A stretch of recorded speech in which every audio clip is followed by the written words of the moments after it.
When your wife fires you by email at 3:47 p.m. on a Tuesday, you know romance is officially deceased. I was in my home gym, pounding the heavy bag like it owed me money, when my phone buzzed with the corporate kiss-off. Contract terminated effective immediately. Do not report to office tomorrow. HR will contact regarding personal items. No signature, no explanation, just corporate ice from the woman who used to trace hearts on my chest. I wiped the sweat from my face and laughed. Actually laughed. Because after 15 years of marriage and 10 years of building Solace Corporation from a two-person startup into a tech empire worth $47 million, this was how it ended. Not with a conversation, not even with the courtesy of a phone call, just a sterile email that could have been sent to any terminated employee. The irony wasn't lost on me.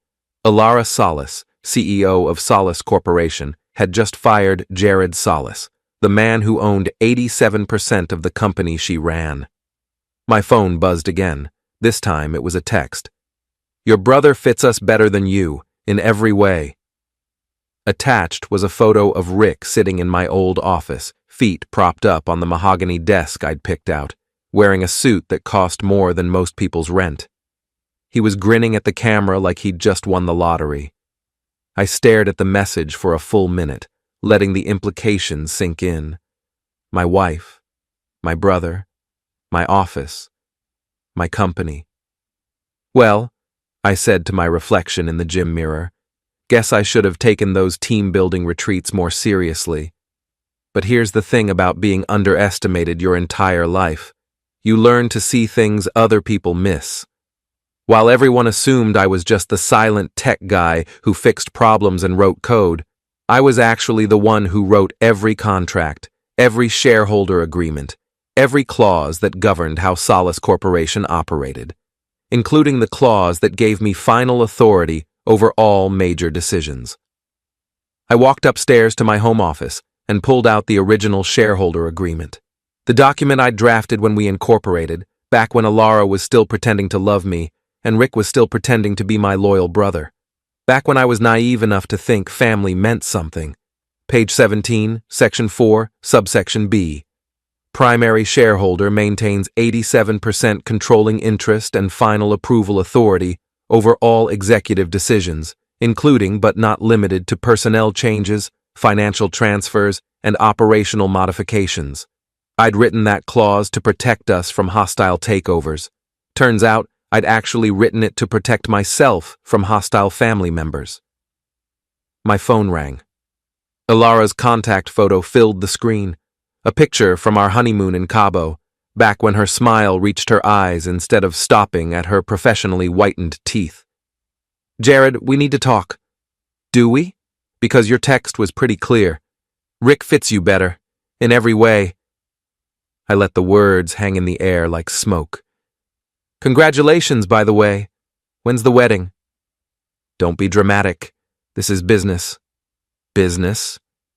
I pulled up my banking app and started scrolling through our joint accounts. Funny thing about business, Alara. It requires actual authority to make decisions, which, according to our corporate structure, you don't have without my signature. Silence on her end. I could practically hear the gears turning in her head as she realized what I was implying. You wouldn't. Stay with him, I said, my voice steady as concrete. I'm filing for divorce and taking my 87% of the company. I hung up and immediately called our lawyer, then our accountant, then the corporate attorney who'd helped us structure the business. By midnight, I'd frozen every joint account, triggered the clause requiring my signature for all executive decisions, and filed a formal complaint with the board of directors citing Alara's affair as a conflict of interest that compromised her ability to lead the company. I also changed every lock in our house. The next morning, I woke up to 17 missed calls and 43 text messages. Alara had discovered that her authority as CEO had been suspended pending a board review.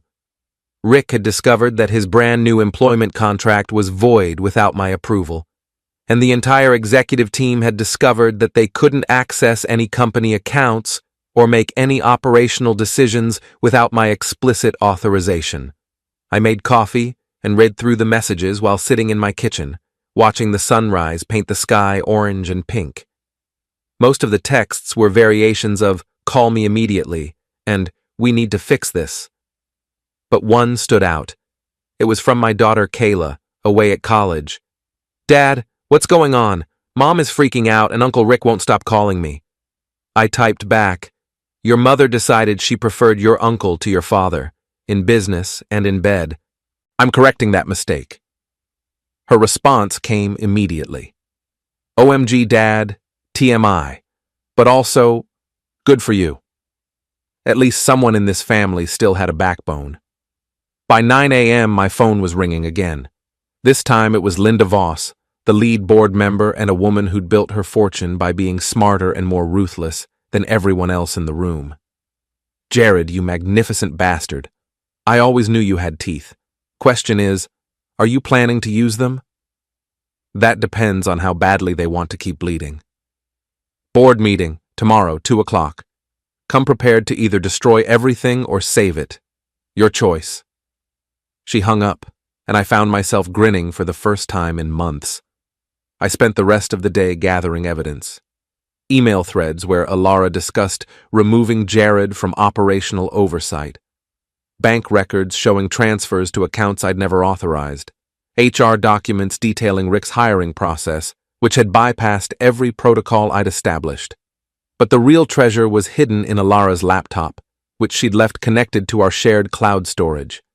Apparently, when you're busy conducting an affair and a corporate coup, you sometimes forget basic digital security. The folder labeled Transition Plan contained everything I needed. Detailed strategies for marginalizing my role in the company. Financial projections that assumed my eventual buyout at a fraction of the company's actual value. And most damning of all, a forged addendum to our prenuptial agreement that would have given her claim to my shares in the event of a divorce. She'd been planning this for months. I printed everything, organized it into a presentation that would make a prosecutor weep with joy, and then did something I hadn't done in years. I called my old friend Mike Rizzo. Mike owned a boxing gym downtown, the kind of place where guys with broken noses taught kids how to throw proper punches, and old fighters shared stories about the ones that got away. He'd been trying to get me back in the ring for years, claiming I needed to remember what it felt like to fight. "Jared, tell me you're finally ready to stop being a corporate pretty boy and start throwing some punches." "Actually, Mike, I think I'm about to throw the biggest punch of my life. But I need some advice first." "Advice? From me? Kid, I know how to hit things and how to avoid getting hit. That's about it." "That's exactly what I need to know." We met at his gym that evening. The place smelled like sweat, leather, and decades of determination. Mike was in his 60s now, gray-haired and thick around the middle, but his eyes still had the sharp focus of a man who'd never backed down from a fight. "So," he said, wrapping my hands with practiced efficiency, "your wife screwing your brother and trying to steal your company, and you want to know how to hit back without getting hit yourself. That's about the size of it. First rule of fighting, never telegraph your punches, let them think they know what's coming, then hit them from an angle they didn't see." He finished the rap and stepped back. "Second rule, once you start swinging, don't stop until they're down. Half measures get you hurt. And the third rule?" Mike grinned, showing teeth that had seen better decades. "Make sure you're still standing when the dust settles." I spent an hour working the heavy bag, letting muscle memory take over while my mind processed everything that had happened. Each punch was a problem solved, each combination a strategy refined.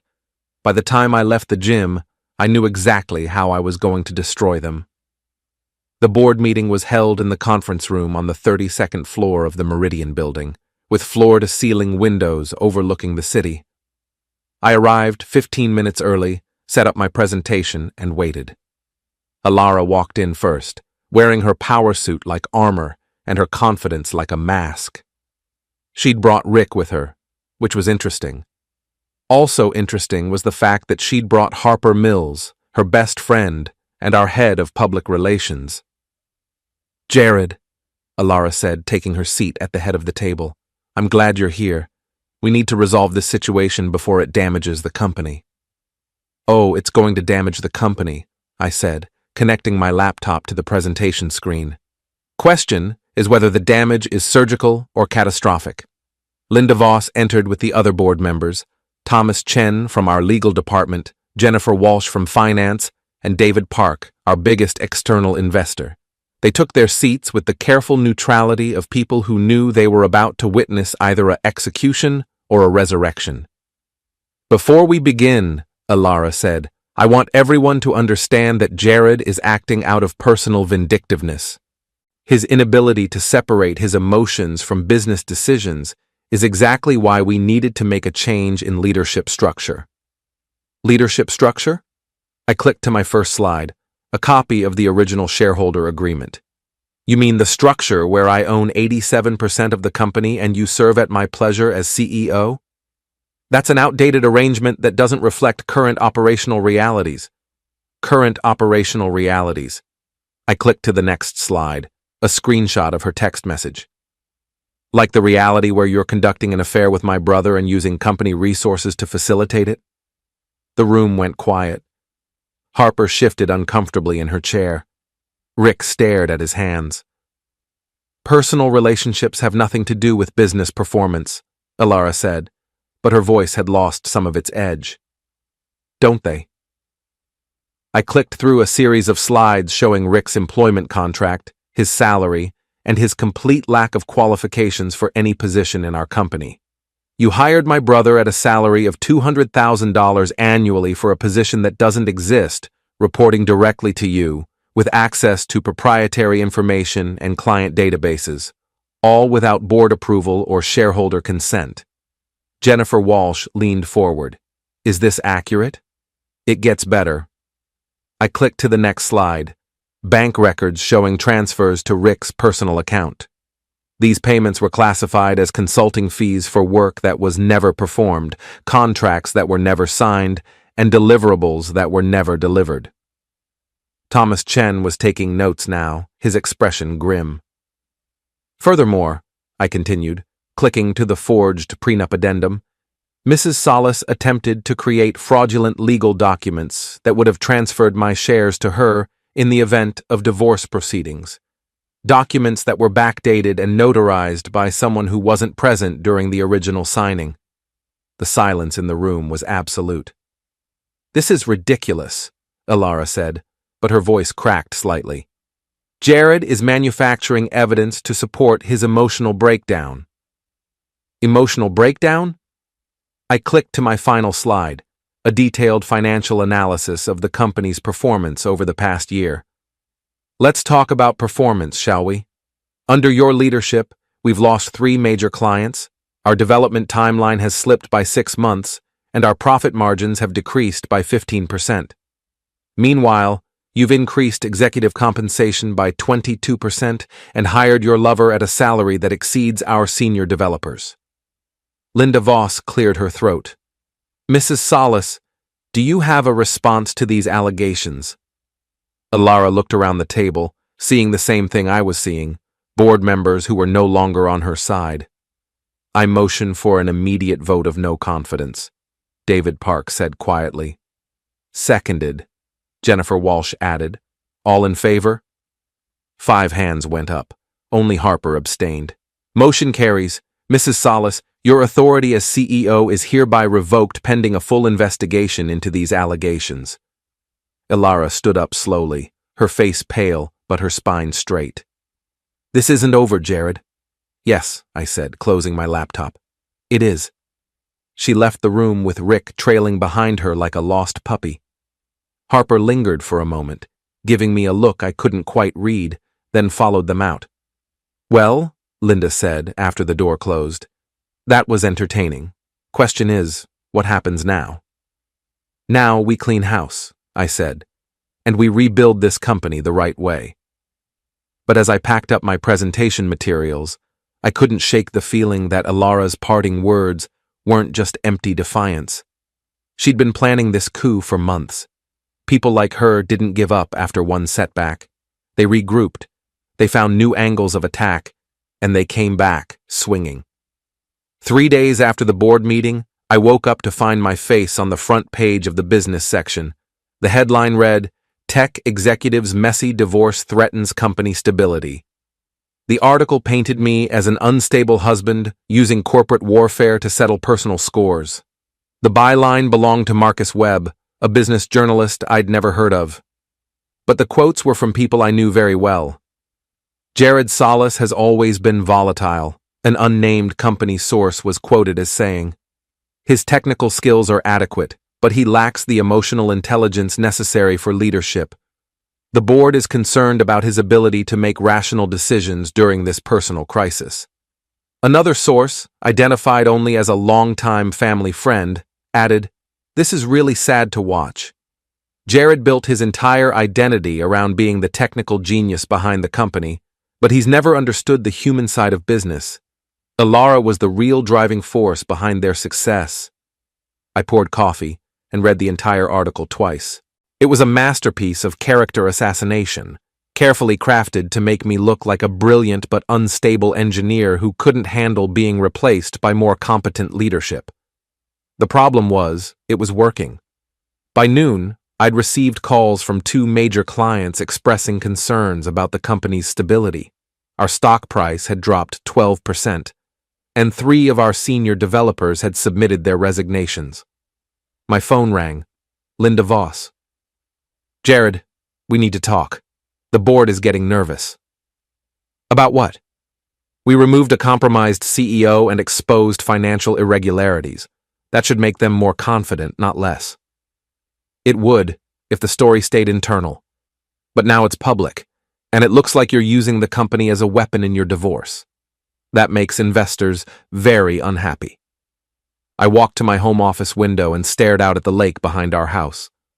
The water was gray and choppy, matching my mood. "What are you suggesting?" "Damage control. Fast. Either you find a way to stabilize this situation, or the board is going to have to consider other options." "Other options like what?" "Like accepting Ilara's offer to buy out your shares at current market value." I nearly dropped the phone. "She made an offer?" "This morning. She's assembled a group of investors willing to purchase your 87% stake for $32 million. It's a fair price given the current circumstances." Fair price? For a company I'd built from nothing that was worth at least $50 million on a bad day. A company I'd bled for, sacrificed for, and nearly destroyed my health building. "Tell her no." "Jared, be reasonable. This is a good exit strategy. Take the money, start fresh, avoid a prolonged battle that could destroy everything you've built." "Linda, with all due respect, go to heck." I hung up and immediately called Thomas Chen in legal. "Tom, I need you to look into something. That article in today's paper, I want to know who talked to the reporter and what they were paid to say it." "Jared, I'm not sure that's—" "I'm not asking you to do anything illegal. I'm asking you to protect the company from a coordinated attack on its primary shareholder. That's literally your job." There was a pause. "I'll see what I can find." Next, I called Jennifer Walsh in finance. "Jen, I need a complete audit of all payments made to external consultants, PR firms, and media companies in the last 6 months. That's going to take some time." "You have until tomorrow morning." "Jared, that's not realistic." "Then hire help. Bill it to my personal account if you have to, but I want those records." I spent the rest of the afternoon making calls, trying to shore up client relationships and reassure nervous investors. It was exhausting work, made worse by the fact that I had to constantly defend myself against accusations I couldn't directly refute without sounding defensive. By evening, I was mentally drained and physically tense. I decided to head to Mike's gym and work off some frustration. The place was busier than usual, with a mix of serious fighters and casual fitness enthusiasts. Mike was working with a young kid, maybe 16, teaching him how to slip punches. "Keep your hands up, Tommy. Protect yourself at all times, because your opponent sure isn't going to do it for you." Good advice for boxing. Better advice for life. Mike spotted me and waved me over. "Jared, perfect timing. I was just telling Tommy here about the importance of defensive strategy. Yeah? What kind of strategy? The kind where you let your opponent tire themselves out throwing wild punches, then you counter with something they don't see coming. Mike grinned. Speaking of which, how's your corporate boxing match going? About like you'd expect. They hit me with a sucker punch in the media, and now everyone thinks I'm the bad guy. Media, huh? That's not fighting. That's politics. Whole different game. I wrapped my hands and started working the heavy bag, letting each punch carry some of the day's frustration. After 20 minutes, I was sweating hard but thinking more clearly. Mike, you ever deal with people who fight dirty? Kid, I've been in this game for 40 years. I've seen every dirty trick in the book. Low blows, rabbit punches, guys who put stuff on their gloves. He shrugged. Thing is, dirty fighters usually have one weakness. Which is? They're not used to people fighting back the same way.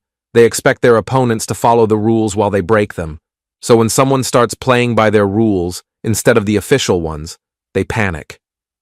I stopped punching and looked at him. You're saying I should fight dirty too. I'm saying you should fight to win, and if your opponents have already decided the rules don't apply, then maybe the rules don't apply. I drove home thinking about that conversation. By the time I pulled into my driveway, I'd made a decision. If Alara wanted to play dirty, I'd show her what dirty really looked like. I spent the next 3 hours in my home office, digging through files I'd been collecting for months without really knowing why. Email threads about client meetings I hadn't been invited to, financial reports that didn't match the numbers I was seeing, personnel decisions that had been made without my input. At 2 a.m., I found what I was looking for. Hidden in a folder labeled Marketing Materials was a contract between Solace Corporation and Meridian Media Group, a PR firm I'd never heard of. The contract was for reputation management and strategic communications at a cost of $15,000 per month. The contract had been signed by Alara 6 months ago. I cross-referenced the payments with Jennifer's preliminary financial records. Meridian Media Group had been paid $90,000 over the past 6 months, all classified as marketing expenses. A quick internet search revealed that Meridian Media Group was owned by Harper Mills, Alara's best friend, our head of public relations, the woman who'd sat quietly through the board meeting, watching everything unfold. I leaned back in my chair and laughed out loud. Harper hadn't just been Alara's friend and ally. She'd been her co-conspirator, using her position as our PR head to coordinate the media attack while simultaneously billing the company for the privilege. But that wasn't even the best part. The best part was in the contract's fine print, which specified that all communications and strategy documents would be retained by Meridian Media Group for a period of 7 years for quality assurance purposes, which meant Harper had kept records of everything. I grabbed my phone and called Thomas Chen, not caring that it was nearly 3 a.m. Tom, it's Jared. I need you to draft a subpoena request for all documents related to Meridian Media Group's contract with our company. Jared, do you know what time it is?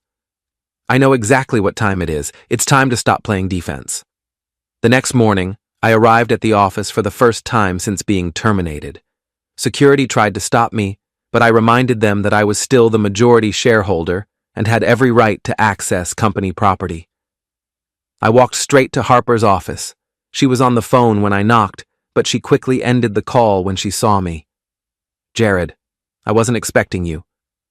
I bet you weren't. I closed the door behind me and took a seat across from her desk. We need to talk about Meridian Media Group. Her face went pale, but she recovered quickly. I'm not sure what you mean. I mean the PR firm you own that's been billing our company $15,000 a month to coordinate media attacks against me. I pulled out a printed copy of the contract and placed it on her desk. This Meridian Media Group. Harper stared at the contract for a long moment, then looked up at me with an expression I'd never seen before. Not the friendly, supportive face she'd worn for years, but something colder and more calculating. You always were too smart for your own good, Jared. Not smart enough, apparently.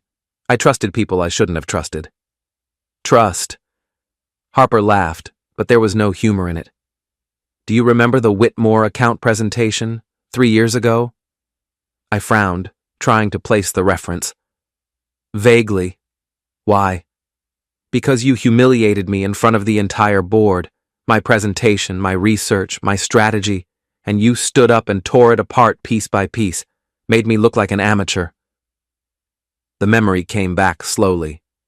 Harper had proposed a PR campaign that would have cost nearly $200,000 and delivered minimal results.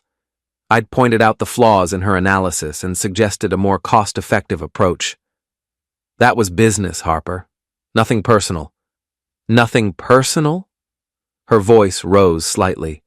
You destroyed my credibility in that room, made me look incompetent in front of people whose respect I'd spent years earning, and then you acted like it was just another day at the office. So this is revenge? All of this, Ilara, Rick, the media campaign, because I criticized your presentation? Because you've spent years treating people like disposable assets. Ilara, me, even your own brother. You build things and break people, and you never even notice the damage you leave behind. I stared at her, trying to reconcile this bitter, angry woman with the friend I thought I'd known for years. You orchestrated all of this, the affair, the coup attempt, everything. I provided opportunities. Ilara was already unhappy with your marriage. Rick was already jealous of your success. I just helped them see that they deserved better. And the media campaign? Insurance, in case the board didn't make the right decision. Harper leaned forward, her eyes hard. You want to know the truth, Jared? Everyone in this company knows you're brilliant, but they also know you're arrogant, controlling, and completely oblivious to how your actions affect other people. I just helped them find the courage to do something about it. I stood up slowly, taking the contract with me. Well, Harper, you're about to find out how I affect people when I'm actually trying to hurt them. I walked out of her office and straight to the conference room, where I called an emergency board meeting. 2 hours later, I presented evidence of Harper's conflict of interest, her fraudulent billing practices, and her coordination of the media attack. I also presented phone records showing extensive communication between Harper, Ilara, and Rick in the weeks leading up to my termination. The board voted unanimously to terminate Harper's employment and pursue legal action for breach of fiduciary duty. But I wasn't done. That afternoon, I held a press conference. Ladies and gentlemen, 3 days ago, you read an article questioning my fitness to lead this company. Today, I want to share some facts that weren't included in that story. I presented evidence of the conspiracy, the fraudulent contracts, and the coordinated attempt to steal my company. I named names, showed documents, and laid out a timeline that painted a clear picture of corporate sabotage. The real question, I concluded, isn't whether I'm fit to lead this company. The question is whether we're going to allow corporate thieves to use media manipulation and personal relationships to steal what they couldn't earn. The press conference was carried live on 3 local stations and streamed online. Within hours, the narrative had completely shifted. By evening, I'd received calls from 2 clients apologizing for their earlier concerns. Our stock price had recovered most of its losses, and Ilara's investor group had quietly withdrawn their buyout offer. I was in my home office, reviewing the day's developments, when my phone rang. Ilara. You think you've won? She said without preamble. I think I've exposed the truth. The truth? The truth is that you're a cold, calculating man who destroys anyone who threatens his control. Harper was right about that. Harper was a thief and a liar, just like you. I loved you once, Jared. Truly loved you. But living with someone who treats everything like a puzzle to solve and everyone like an asset to manage, it slowly erodes something inside you. I found myself without a response to that. This isn't over, she continued. You may have won this round, but I'm not going away. Neither is Rick. We're going to keep fighting until we get what we deserve. And what exactly do you think you deserve? Everything you took from us. Everything you never appreciated while you had it. The line went quiet, and I realized she'd hung up. I sat in my office for a long time after that, staring out at the lake and thinking about what she'd said, about being cold and calculating, about treating people like resources. Maybe she was right.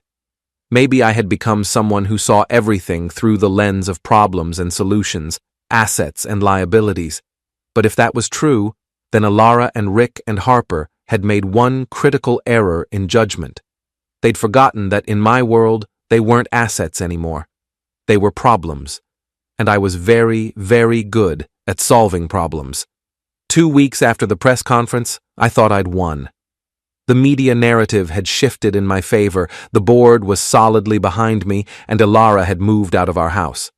Rick had slunk back to whatever hole he'd crawled out of, and Harper was facing a lawsuit that would likely bankrupt her. I should have known it was too easy. The first sign of trouble came from an unexpected source. My daughter Kayla. She called on a Thursday evening, crying so hard I could barely understand her. "Dad, you have to take it down. Please, just take it down." "Take what down, sweetheart?" "The video. It's everywhere. All my friends have seen it. I can't go to class. I can't go anywhere." My stomach dropped. "What video?" "You don't know? Oh God, you really don't know." She sent me a link to a social media post that had been shared over 10,000 times. The video showed me at Harper's office, but the audio had been edited to make it sound like I was threatening her physically. Strategic cuts made my words sound menacing and unstable. "You're about to find out how I affect people when I'm actually trying to hurt them," my voice said in the video, but without the context of our conversation about business consequences. The caption read, "Tech CEO threatens female employee who exposed his corruption. This is what toxic masculinity looks like in corporate America." The post had been shared by dozens of influential accounts, each adding their own commentary about abuse of power and workplace intimidation. My name was trending on 3 different platforms, and none of it was good. "Dad, people are saying horrible things about you, about our family. Someone posted our address online." I closed my eyes and tried to think. "Kayla, listen to me. This video is edited. It's taken completely out of context. I know that, but nobody else cares. They just see what they want to see." She was right, of course. In the age of viral outrage, context was irrelevant. The edited video confirmed what people wanted to believe, that I was an abusive corporate bully who threatened women. "Where are you right now?" "At Mom's apartment. She says I should stay here until this blows over." "Your mother's apartment?" "Yeah, she's renting a place downtown.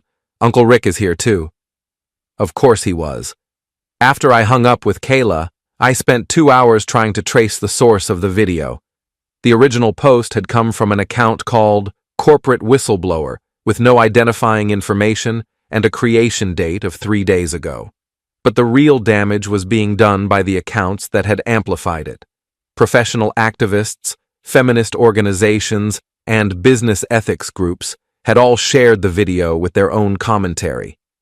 Each share added another layer of outrage and another 1,000 viewers. My phone started ringing, reporters wanting comments, board members expressing concern, clients asking questions. Linda Voss called at midnight. "Jared, we have a problem." I noticed. 3 major clients have suspended their contracts pending investigation of these allegations. The board is getting pressure from investors to take action. "What kind of action?" "The kind where you step down as majority shareholder and accept a buyout. Based on an edited video? Based on the perception that you're a liability to the company's reputation. Fair or not, that's the reality we're dealing with." I hung up and poured myself 3 fingers of whiskey. Then I sat in my living room and tried to figure out how everything had gone wrong so quickly. The answer came to me around 2 a.m. This wasn't just about revenge anymore. This was about completely destroying me as a person, not just as a business owner. The edited video wasn't designed to hurt the company. It was designed to make me unemployable anywhere. Ilara wasn't trying to steal my business anymore. She was trying to make sure I had nothing left. The next morning, I called Mike Rizzo. "Mike, I need to ask you something, and I need you to be honest." "Shoot." "Am I the kind of man who would threaten a woman?" There was a pause. "Jared, in all the years I've known you, I've seen you angry exactly twice. Both times you got quiet and walked away. You're a lot of things, but you're not a bully. Then why is everyone so quick to believe I am? Because people love a villain, especially when the villain used to be successful, makes them feel better about their own lives. So what do? Same thing you do in the ring when someone sucker punches you. You get back up and you hit them back twice as hard." I spent the morning developing a strategy. If Ilara wanted to play the social media game, I'd give her a game she wouldn't forget. First, I hired a digital forensics expert to analyze the edited video and create a report showing exactly how it had been manipulated. The expert, a woman named Dr. Sarah Martinez, was able to identify 17 separate audio edits and provide timestamps showing where content had been removed. Second, I hired a private investigator to trace the social media accounts that had initially shared the video. I wanted to know if there were financial connections between those accounts and anyone in Ilara's circle. Third, I did something I'd never done before. I created my own social media accounts and started telling my side of the story. "My name is Jared Solis," I wrote in my first post. 3 days ago, someone posted an edited video designed to make me look like a corporate bully who threatens women. I want to share the full, unedited conversation so you can judge for yourself. I posted the complete audio recording of my conversation with Harper, along with documentation of her fraudulent contracts and her role in the conspiracy against me.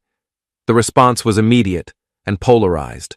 Half the comments supported me, calling the edited video a hit job and praising me for fighting back. The other half accused me of trying to silence a whistleblower and called for boycotts of my company. But something interesting happened over the next few days. As more people listened to the full audio and read the documentation, the narrative started to shift again. Several prominent accounts that had initially shared the edited video posted corrections and apologies. More importantly, 3 journalists started investigating the story behind the story. They wanted to know who had created the edited video and why. The answer came from an unexpected source. My private investigator, a former police detective named James Morrison, called me on Monday morning with news. I traced the original post to an IP address registered to a digital marketing company called Apex Strategies. Guess who owns Apex Strategies? Tell me. Richard Solis, your brother? I sat down heavily. Rick owns a marketing company? Incorporated it 6 months ago, specializes in reputation management and social media campaigns. He's been running it out of a rented office space downtown. The same office building where Ilara has her apartment? 2 floors apart. The pieces started falling into place. Rick hadn't just been Ilara's lover and co-conspirator. He'd been her digital warfare specialist, using his marketing company to coordinate the media attacks against me. There's more, Morrison continued. I found financial records showing payments from Ilara's personal account to Apex Strategies, $50,000 over the past 3 months. Can you prove the connection to the edited video? Working on it. But I did find something else interesting. Rick's been in contact with several other business owners who've had disputes with their partners. He's been offering his services to help them manage difficult situations. My brother had turned corporate sabotage into a business model. That afternoon, I called another press conference. Ladies and gentlemen, 2 weeks ago I exposed a conspiracy to steal my company through fraudulent contracts and media manipulation. Today, I want to show you how deep that conspiracy actually goes. I presented evidence of Rick's marketing company, his payments from Ilara, and his role in creating and distributing the edited video. I also revealed that he'd been offering similar services to other business owners facing partnership disputes. This isn't just about my company or my marriage, I said. This is about a coordinated effort to weaponize social media and destroy people's reputations for profit. My brother and my ex-wife have turned character assassination into a business model.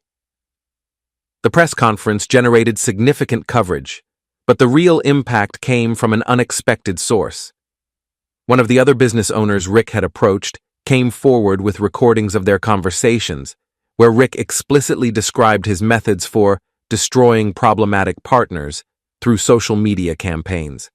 Within 48 hours, Rick's apartment had been raided by federal investigators looking into potential wire fraud and extortion charges.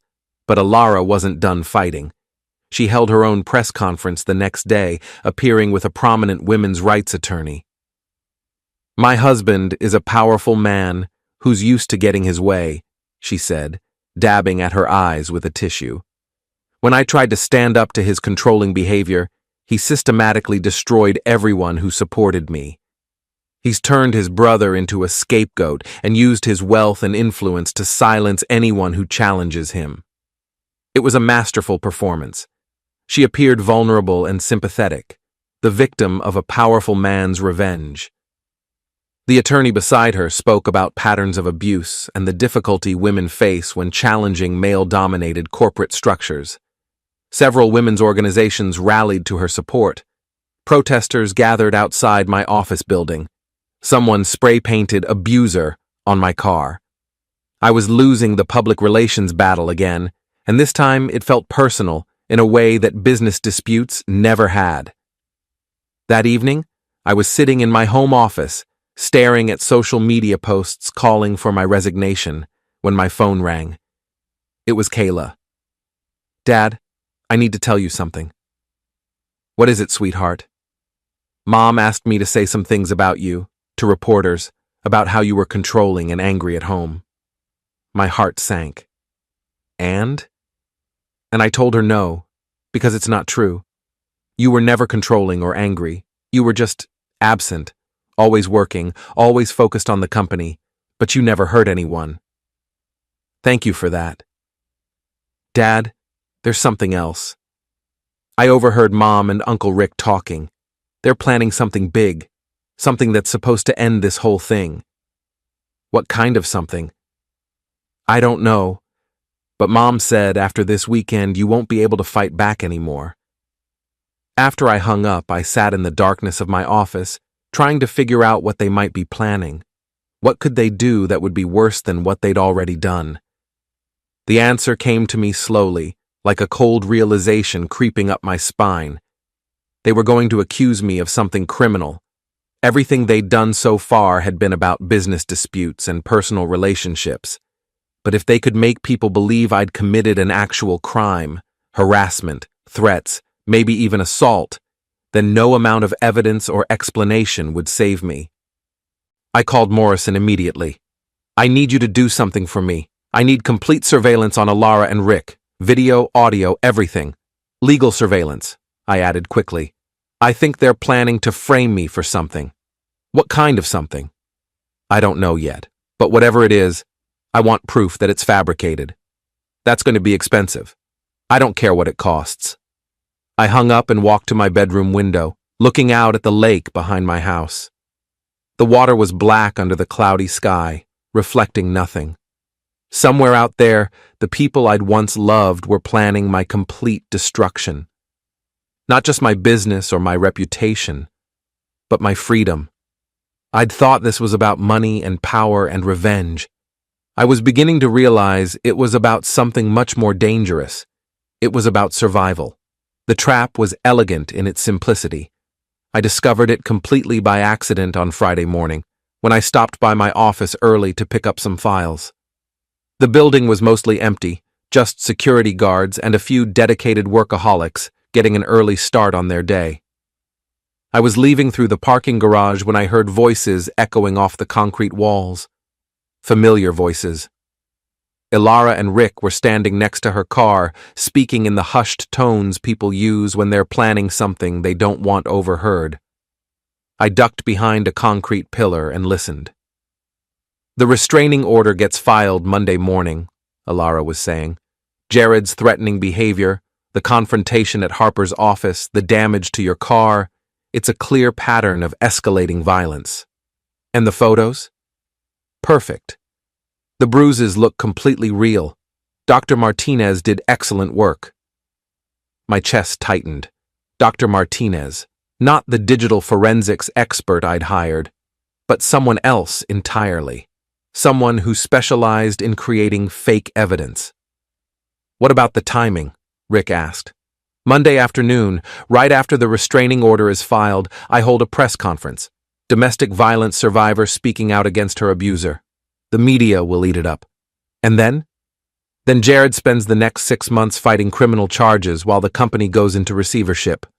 By the time he's cleared, if he's cleared, there won't be anything left to fight over. I felt sick. They weren't just planning to destroy my reputation or steal my company. They were planning to have me arrested for crimes I'd never committed. Are you sure this will work? Rick sounded nervous. Rick, I've been planning this for a year. Every detail, every contingency. Jared thinks he's so smart, but he's never understood that intelligence without emotional awareness is just sophisticated stupidity. They talked for a few more minutes about logistics and timing, then got in their respective cars and left. I stood behind that concrete pillar for a long time after they were gone, trying to process what I'd just heard. A year. She'd been planning this for a year.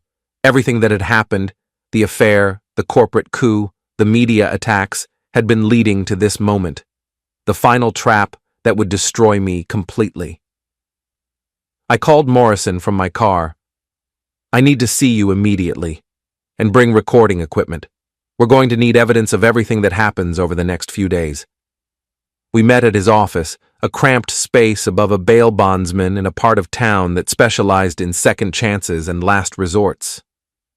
They're going to file a restraining order based on fabricated evidence, I told him. Fake photos, manufactured witnesses, the whole thing. Morrison leaned back in his chair and whistled softly. That's a serious accusation, Jared. If you're wrong about this, I'm not wrong. I heard them planning it. Did you record the conversation? No. I was too shocked to think clearly. Then we have a problem. Your word against theirs, and they've already painted you as the aggressor.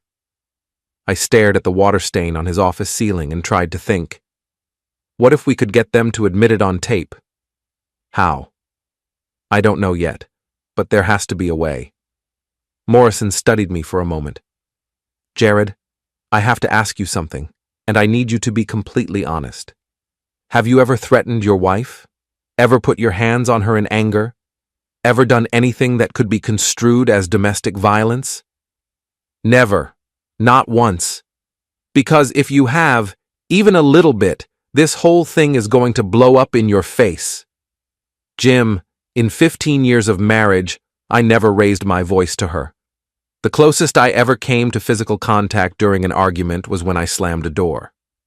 That's it. He nodded slowly. Okay. Then we need to be very careful about how we handle this. Because if they're willing to fabricate evidence of domestic violence, they're not playing games anymore. They're trying to destroy your life. I spent the weekend in a state of controlled panic, waiting for the other shoe to drop. I didn't leave my house except to walk around the lake, and even then I made sure Morrison's surveillance team could see me at all times. On Sunday evening, Kayla called. Dad, something's happening. Mom's been on the phone all day with lawyers and reporters, and she has these pictures. What kind of pictures? Pictures of her with bruises on her arms and face. She says you did it. But Dad, I know you didn't. The bruises look weird, like makeup or something. Kayla, listen to me very carefully. Your mother is going to say some things about me over the next few days. Terrible things. I need you to know that none of it is true. I know, Dad.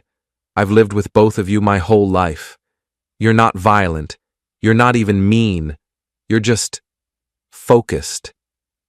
I want you to stay away from your mother's apartment for a few days. Can you stay with friends? Why? Because I think she's about to do something that's going to hurt a lot of people, and I don't want you to get caught in the crossfire. Monday morning arrived like a funeral march. I was in my office by 7 a.m., trying to maintain some semblance of normal business operations while waiting for the inevitable. The call came at 10:15. "Mr. Salas, this is Detective Sarah Chen with the Metro Police. We need you to come down to the station to answer some questions regarding a complaint that's been filed against you." "What kind of complaint?" "Domestic violence and criminal threats. Can you be here within the hour?" I called my lawyer, a sharp-dressed woman named Patricia Voss, Linda's daughter, as it turned out, and met her at the police station. The detective was professional but clearly skeptical of my denials. She showed me photographs of Alara with bruises on her face and arms, a medical report documenting the injuries, and a sworn statement describing a pattern of escalating abuse. "Mrs. Salas says you've been threatening her since she filed for divorce," Detective Chen said. "She says you damaged her boyfriend's property, confronted her at work, and last Friday night you showed up at her apartment and physically assaulted her." "Detective, on Friday night I was at home. I have security camera footage that will prove it." "We'll need to see that footage." Patricia leaned forward. "Detective, my client is willing to cooperate fully with your investigation, but I want it on record that he categorically denies these allegations and will provide evidence to refute them." The interview lasted 2 hours.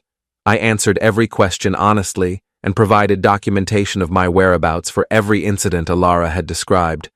But I could see in Detective Chen's eyes that she didn't believe me.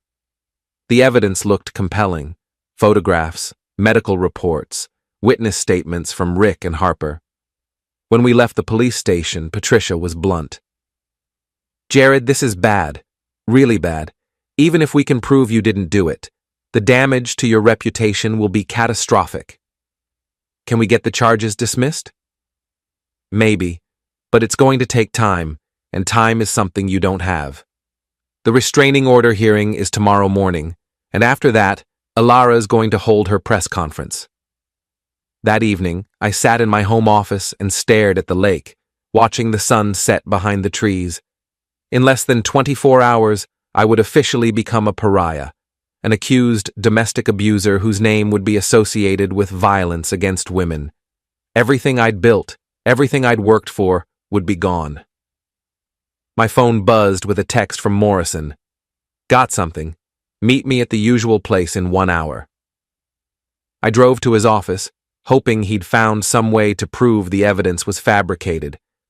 What he showed me was better than I dared hope. "Your brother made a mistake," Morrison said, pulling up a video file on his computer. "He met with the doctor who created the fake injuries. Dr. Elena Martinez, different from the forensics expert you hired. She specializes in special effects makeup for movies and TV." The video showed Rick entering a building downtown, then leaving an hour later with a manila envelope. I followed him after that meeting. He went straight to Alara's apartment. They spent 2 hours practicing her story, going over the details of each alleged incident. "Did you record that?" "Better. I got video of them staging the photographs." He showed me footage of Alara applying makeup to create realistic-looking bruises, while Rick took pictures from different angles. They discussed lighting and positioning like directors working on a film. "This is it," I said. "This proves the whole thing is fabricated. It proves they staged photographs. But Jared, there's something else you need to know." Morrison's expression was grim. "What?" "I found out why your wife has been planning this for a year. It's not just about the company or the divorce settlement." He pulled out a thick folder and placed it on his desk. "Alara's been embezzling money from the company for the past 3 years. Small amounts, carefully hidden, but it adds up to almost $2 million. I stared at the documents he showed me. Bank transfers, fake invoices, shell companies, an elaborate scheme to siphon money from Solace Corporation into accounts controlled by Alara. "She knew you'd eventually discover it," Morrison continued, "so she needed a way to destroy your credibility before you could expose her. If you're in jail for domestic violence, nobody's going to believe your accusations of embezzlement." Everything clicked into place. The affair, the corporate coup, the media attacks. They'd all been designed to set up this final gambit. Destroy me so completely that even if I discovered her theft, no one would take my accusations seriously. Jim, I need you to get this information to Detective Chen immediately. Already done. I sent everything to her an hour ago. My phone rang. Patricia Voss. Jared, we just got some very interesting news. The police want to interview your wife about potential fraud charges. Seems someone provided them with evidence of embezzlement. What does that mean for the domestic violence charges? It means Detective Chen is taking a much closer look at your wife's credibility. The restraining order hearing is still happening tomorrow, but now we have ammunition to fight back. I hung up and looked at Morrison. Is this enough? It's a start, but Jared, even if we prove she's lying about the domestic violence, the damage might already be done. Once these accusations are public, they tend to stick. Then we need to make sure the truth gets out first. I spent that night preparing for the fight of my life. Not just in court, but in the court of public opinion, because I was beginning to understand that this was never really about money or business or even revenge. This was about who would be left standing when the dust settled, and I had no intention of being the one on the ground. The restraining order hearing was scheduled for 9 a.m. Tuesday morning. At 8:30, I was sitting in the courthouse lobby with Patricia, reviewing our strategy one final time, when Detective Chen approached us. Mr. Salas, I need to speak with you privately. Patricia started to object, but Chen held up her hand. It's not about the domestic violence allegations. It's about the fraud investigation. We stepped into an empty conference room, where Chen pulled out a tablet and showed me a video. This was recorded last night at your wife's apartment. The video showed Alara and Rick in what appeared to be a heated argument. The audio was clear enough to make out most of their conversation. You said the police wouldn't find the money, Alara was saying. How was I supposed to know they'd bring in forensic accountants? You told me Jared was too focused on the domestic violence charges to look at the financial stuff. Well, he obviously looked, or someone looked for him. So what do we do now? We stick to the plan. The restraining order hearing happens this morning, then the press conference this afternoon. By the time the fraud investigation gets serious, Jared will be so destroyed publicly that nobody will believe anything he says. Chen paused the video and looked at me. Mr. Salas, based on this conversation and the financial evidence we've reviewed, we're preparing to arrest your wife for embezzlement and fraud. The domestic violence charges against you are being dropped. I felt like I could breathe for the first time in days. There's more, Chen continued. Your brother's marketing company has been under federal investigation for wire fraud. The edited video he created and distributed appears to violate several federal statutes regarding defamation and conspiracy. What happens now? Now we coordinate arrests to happen simultaneously. We don't want them to have time to destroy evidence or flee. The hearing was postponed while the district attorney's office prepared the new charges. I spent the morning in Patricia's office, watching the news and waiting for the other shoe to drop. At 2 p.m., my phone started ringing with calls from reporters. Alara and Rick had been arrested simultaneously at her apartment. The charges included embezzlement, fraud, conspiracy, and federal wire fraud violations. The evidence included the financial records Morrison had uncovered, the video of them staging the fake domestic violence photos, and the recorded conversation from the night before. But the story that dominated the news wasn't the arrests themselves. It was the revelation that the entire domestic violence case had been fabricated as part of an elaborate scheme to cover up embezzlement. Corporate CEO fabricates abuse, claims to hide theft, read the headline in the evening paper. The article included details about the fake bruises, the staged photographs, and the coordinated media campaign designed to destroy my reputation. It painted a picture of a woman so desperate to avoid accountability for her crimes that she was willing to trivialize real domestic violence by manufacturing false accusations. The public reaction was swift and brutal. Women's organizations that had initially supported Alara issued statements condemning her actions. The attorney who had appeared with her at the press conference withdrew from the case and donated her fee to a domestic violence shelter. Social media, which had been calling for my resignation just days earlier, was now demanding justice for the elaborate fraud perpetrated against me. But I wasn't celebrating yet. That evening, I received a call from Linda Voss. "Jared, we need to talk. Emergency board meeting tomorrow morning." "About what?" "The criminal charges have been dropped, the embezzlement has been exposed, and the company's reputation is intact." "It's not about the criminal charges. It's about what happens next." The board meeting was unlike any I'd ever attended. The conference room was packed with not just board members but lawyers, accountants, and federal investigators. Linda called the meeting to order and got straight to the point. "Ladies and gentlemen, we're here to discuss the future of Solace Corporation in light of recent events. While Mr. Solace has been cleared of all criminal charges, the company has suffered significant damage over the past month." She pulled up a presentation showing client losses, stock price fluctuations, and employee departures. "We've lost 6 major clients, our stock price has dropped 30%, and 12 employees have resigned. The question before us is how to rebuild." Thomas Chen from legal spoke next. "From a liability standpoint, the company is exposed to potential lawsuits from clients who terminated contracts based on the false allegations against Mr. Solace. We're also facing possible defamation claims from employees who were implicated in the conspiracy." Jennifer Walsh presented the financial analysis. The embezzlement totaled $1.9 million over 3 years. While that's recoverable through insurance and asset seizure, the operational disruption has cost us an estimated $4 million in lost revenue. I listened to the presentations with growing unease. The numbers were worse than I'd realized. Finally, Linda looked at me. "Jared, the board recognizes that you've been the victim of an elaborate conspiracy, but we also have a fiduciary responsibility to our shareholders and stakeholders. The question is whether you're prepared to do what's necessary to rebuild this company." "What exactly are you suggesting?" "Complete restructuring, new leadership team, new board composition, new operational structure, essentially rebuilding from the ground up. With me as majority shareholder? That's up to you. We've received several acquisition offers from companies interested in our technology and client base.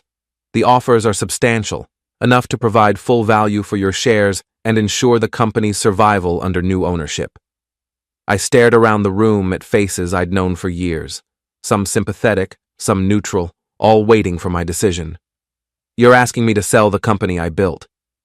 "We're asking you to consider what's best for everyone involved," Linda said gently, "including yourself." I asked for a recess and walked out to the building's rooftop terrace.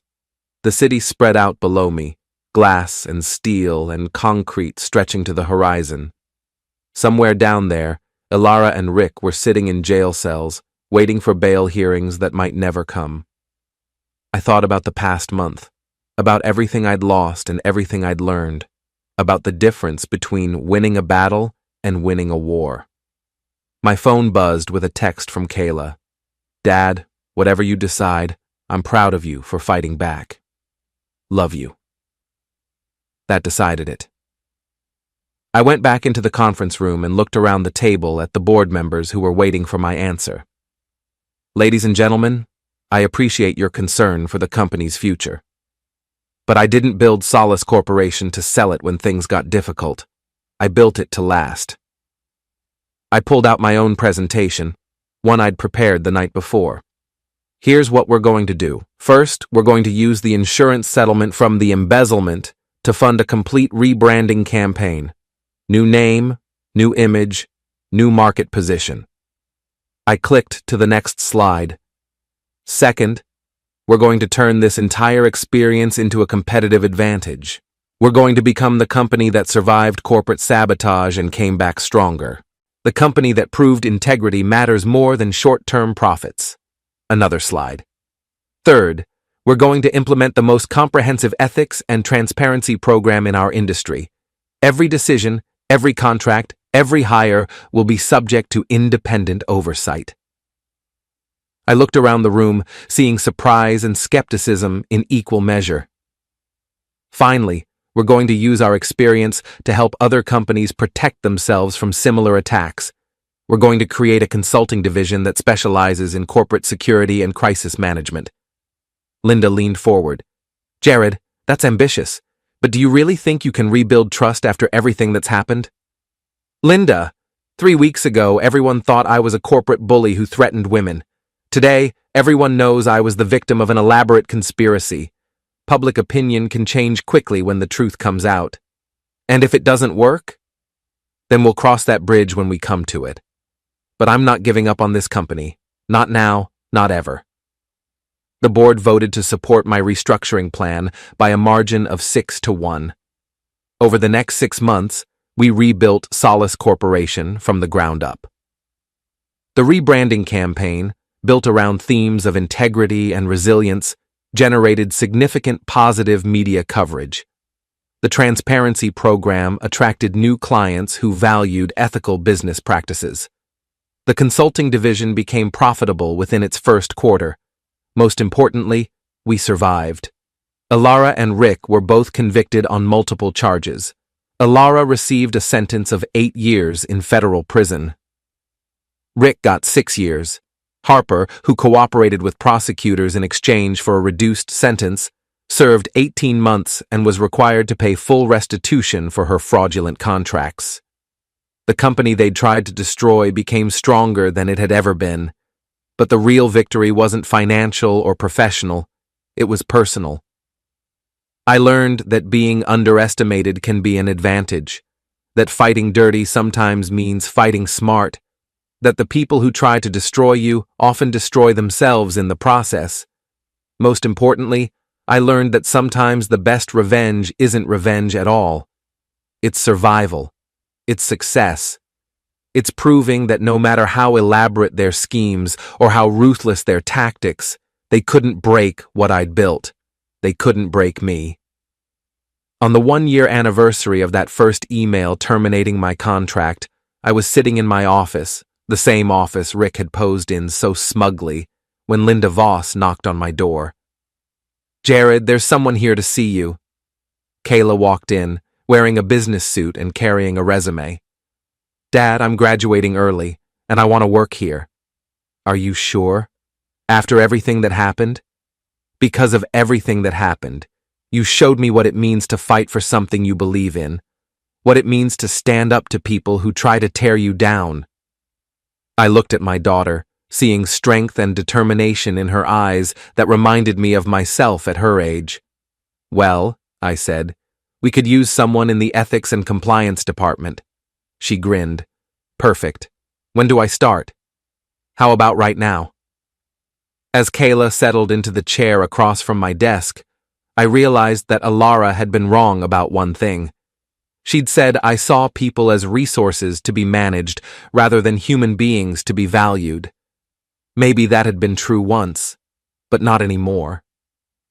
Looking at my daughter, preparing to join the company her father had fought to save, I understood that the best victories aren't the ones where you destroy your enemies. They're the ones where you build something better than what they tried to take away. Something worth fighting for, something worth keeping, something that lasts.